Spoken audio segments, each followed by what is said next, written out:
আপোনাৰ সন্তানক এই ৮টা কথা সদায় কওক। সকলো অভিভাৱকেই ভাবে যে নিজৰ সৰু শিশুটি ভাল হওক, ডাঙৰ হওক আৰু ভৱিষ্যতে ডাঙৰ মানুহ হওক। কিন্তু বাস্তৱত সকলোৰে সেই ভাগ্য নাথাকে। ফলত অভিভাৱকে তেওঁলোকৰ সন্তানক মানুহ কৰি গঢ়িবলৈ সক্ষম নহয়, যাৰ পৰিপ্ৰেক্ষিতত সেই সন্তান ডাঙৰ হৈ সমাজৰ আৰু দেশৰ ক্ষতিসাধন কৰে, পৰিয়ালৰ সকলো মান সন্মান ধূলিত মিহলাই দিয়ে। এই কথা সৰ্বদা মনত ৰখা দৰকাৰী যে অধিকাংশ সন্তান কিন্তু নিজৰ মাতা পিতাৰ বাবে বিপথে বিচৰণ কৰে। পিতৃ মাতৃ আৰু সন্তানৰ সম্পৰ্ক সদায় বন্ধুৰ দৰে হোৱা দৰকাৰী, যাতে তেওঁলোকে সকলো কথা ইজনে সিজনৰ সৈতে ভাগ বতৰা কৰিব পাৰে। যদি সন্তানে মা পিতাক কথা ক'বলৈ সংকোচ কৰে বা লজ্জা কৰে, নাইবা অত্যাধিক ব্যস্ততাৰ বাবে যদি মা দেউতাই সন্তানক সময় দিব নোৱাৰে, তেন্তে সেয়া সন্তানৰ বাবে কোনো প্ৰকাৰে মংগলজনক নহয়। জীৱনৰ গুৰুত্বপূৰ্ণ বিষয়সমূহ সন্তানক শিকোৱাৰ প্ৰথম দায়িত্বভাৰ পিতৃ মাতৃৰ ওপৰত। মাক পিতাকৰ হাজাৰ ব্যস্ততাৰ পিছতো কিছু সময় সন্তানক দিয়া দৰকাৰী, কিয়নো পিতৃ মাতৃৰ এটি সৰু বাক্যই সন্তানক পিতৃ মাতৃৰ অনুগত কৰে, আৰু সন্তান পিতৃ মাতৃৰ অনুগত হ'লেহে সন্তানে সদাচাৰ শিকিব পাৰে। ভগৱান শ্ৰীকৃষ্ণই প্ৰতিদিন ৮টা কথা নিজৰ সন্তানক মনত পেলাই দিবলৈ উপদেশ দিছিল, আৰু সেয়া তেতিয়ালৈ যেতিয়ালৈ সন্তান ডাঙৰ হৈ নাযায়। ভগৱান শ্ৰীকৃষ্ণই কৈছিল যে প্ৰত্যেক পিতৃ মাতৃৰ দায়িত্ব হৈছে নিজৰ সন্তানক মানুহ হিচাপে গঢ় দিয়াৰ। পিতৃয়েই হওক বা মাতৃয়েই হওক, সদায় সন্তানক স্কুলৰ পৰা আহিলে সুধিব লাগে যে তোমাৰ গোটেই দিনটো আজি কেনেকৈ গ'ল।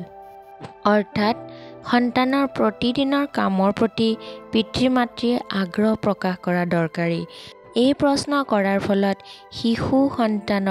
শিশু মনে বুজিব যে আপুনি তাৰ বাবে অতি আগ্ৰহী আৰু মনোযোগী, আৰু সেই কথাত সন্তানে স্ফূৰ্তি পাব আৰু সকলো কথা এফালৰ পৰা ক'বলৈ আৰম্ভণি কৰিব। সন্তানক সময়ে সময়ে আপোনালোকে প্ৰশংসা কৰক। শিশু সন্তানক কোনো ভাল কামৰ উৎসাহ অনুপ্ৰেৰণা দিলে, তেওঁক প্ৰশংসা কৰিলে সন্তানৰ আত্মবিশ্বাস বাঢ়ে। সন্তানে নিজৰ পাৰদৰ্শিতা দেখুৱালে, কাৰোবাক সহায় কৰিলে অৱশ্যে তেওঁক প্ৰশংসাৰে উপচাই দিয়া বুদ্ধিমান পিতৃ মাতৃৰ গুণ, আৰু তেনে কৰিলে সন্তানে সফলতাৰ অনুভূতি পাব আৰু সন্তানৰ মনত ভৱিষ্যতে জয়ী হোৱাৰ প্ৰেৰণা যোগাব। পিতৃ মাতৃয়ে সদায় শিশু সন্তানক এটি কথা কৈ থাকিব লাগে যে আমি তোমাক বিশ্বাস কৰোঁ। যেতিয়া সন্তানক পিতৃ মাতৃয়ে এই কথা বাৰ বাৰ উনুকিয়াই থাকিব, তেতিয়া সন্তানে নিজেও বিশ্বাস দিবলৈ প্ৰস্তুত হ'ব, পিতৃ মাতৃক বিশ্বাস কৰিবলৈ আৰম্ভ কৰিব, যাৰ ফলত পিতৃ মাতৃৰ বেয়া পোৱা কোনো কাম কৰাৰ আগতে সন্তানে বহুবাৰ ভাবিবলৈ বাধ্য হৈ পৰিব। পিতৃ মাতৃসকলে কেতিয়াও সহজে হাৰ মানিব নালাগে। এই কথাই সন্তানক ধৈৰ্যশীল কৰি তুলিব। কোনো কাম এবাৰত সিদ্ধি নহ'লে যে তেওঁ হতাশ হৈ নাযায়। এটা কাম বাৰে বাৰে কৰিও যদি সমাধা কৰিব নোৱাৰে, তেন্তে সেই কাম কি পন্থাৰে কৰিব পাৰি সেইটো যাতে সন্তানে চিন্তা কৰিব পাৰে। সন্তানক সদায় ধৈৰ্যশীল হ'বলৈ শিকাওক।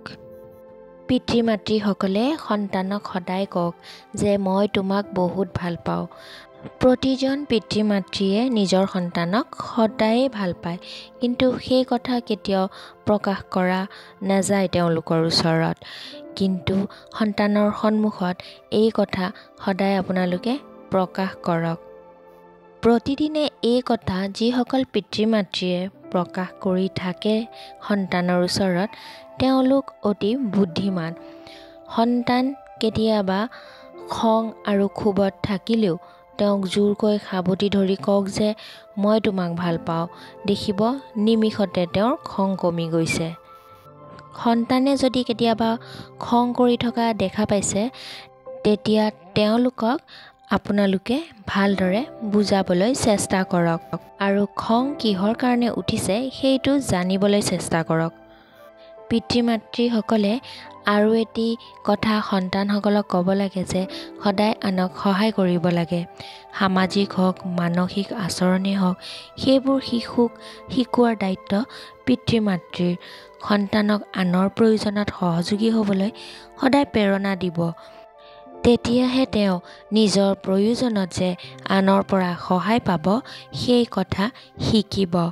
অসহায় আৰু দুৰ্বল মানুহৰ কাষত থিয় হ'বলৈ সন্তানক শিক্ষা দিয়া দৰকাৰী।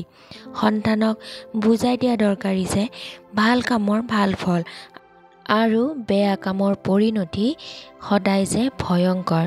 তেতিয়াহে সন্তানে সামাজিক দায়বদ্ধতাৰ বিষয়ে সকলোবোৰ বুজিবলৈ সক্ষম হ'ব।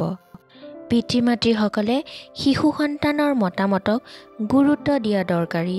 তাৰ অৰ্থ এইটো যে পৰিয়ালৰ এজন হিচাপে শিশু সন্তানৰ মতামতৰ বিশেষ গুৰুত্ব নাথাকে যদিও সন্তানে কিবা ওপৰতে কৈ দিলে তেওঁৰ মতামতক পোনপটীয়াকৈ অগ্ৰাহ্য কৰা অনুচিত। সেয়া কৰিলে শিশু সন্তান হীনমন্যতা ভুগিব পাৰে। বিপৰীতে পাৰিলে কোনো বিষয়ত তেওঁৰ মতামত আৰু দৃষ্টিভংগী জানিবলৈ চেষ্টা কৰা উচিত, যিটো বহু পিতৃ মাতৃয়ে নকৰে। এনে কৰিলে সন্তানে নিজৰ পৰিয়ালত তেওঁৰ গুৰুত্ব উপলব্ধি কৰিব পাৰিব, নিজৰ দায়িত্ববোধ শিকিব। এনে পৰিঘটনা শিশু সন্তানৰ লগত ঘটি থাকিলে সন্তানৰ চিন্তা শক্তি বৃদ্ধি হৈ পৰিব। পিতৃ মাতৃসকলে শিশু সন্তানক ক'ব লাগে যে তুমি যিমানেই ব্যৰ্থ হ'বা সিমানেই শিকিব পাৰিবা। তাৰ অৰ্থ হৈছে জীৱনত সফল হ'বলৈ হ'লে ব্যৰ্থতাক লগত লৈ ফুৰিব লাগিব। জীৱনৰ সাৰ্থকতা সদায় সফলতাৰ দ্বাৰা জোখা নহয়। সফলতা অৰ্জনৰ বাবে মানুহ কিমান আগ্ৰহী, কিমান পৰিশ্ৰমী তাৰ ওপৰতেই নিৰ্ভৰ কৰে সফলতা। কোনো কামত শিশু সন্তান ব্যৰ্থ হৈছে বুলি হঠাতে বিৰূপ প্ৰতিক্ৰিয়া নকৰি সন্তানক তাৰ সেই কাম কৰাৰ প্ৰয়াসখিনিৰ বাবে ধন্যবাদ জনাই পিছত বিফলতাখিনিৰ পৰ্যালোচনা কৰিলে সন্তানৰ ভুল শুধৰিব। পিতৃ মাতৃসকলক আৰু এটি কথা কওঁ যে আপোনালোকে শিশু সন্তানক যি কথা, যি বিষয় শিকাব সেই বিষয় আপুনি নিজেও পালন কৰা দৰকাৰী। নহ'লে শিশু সন্তানৰ আপোনাৰ প্ৰতি আৰু আপোনাৰ উপদেশৰ প্ৰতি কোনো আস্থাই নাথাকিব।